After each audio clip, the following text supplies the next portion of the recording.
Controlling our minds is very important, and I guess that's the basis of my whole teaching, really. Because if you don't control your mind, it will make you a beast, and if you do control it, it'll make you a Christ. It's just that simple, but very, very difficult. One of the first things we have to try to do is not be a bossy boss. Most of us always like to tell the other person how to do and what to do and how to live. And we get very angry and bossy when they don't do it exactly the way we think they should.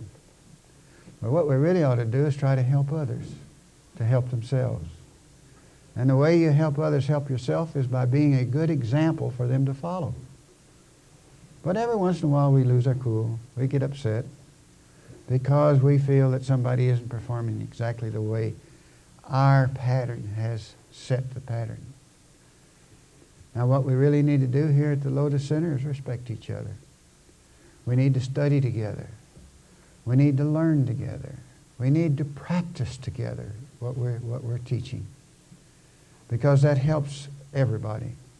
And what we need to do is stop quarreling. Nobody's always right, and everybody makes mistakes. So what we need to learn is not to expect everything to be perfect.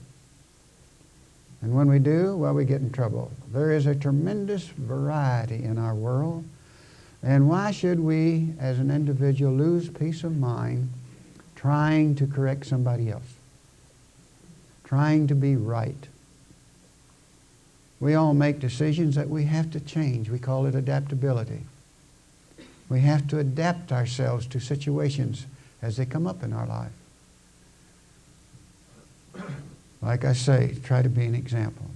It's not easy to be an example. It's easy to be a boss.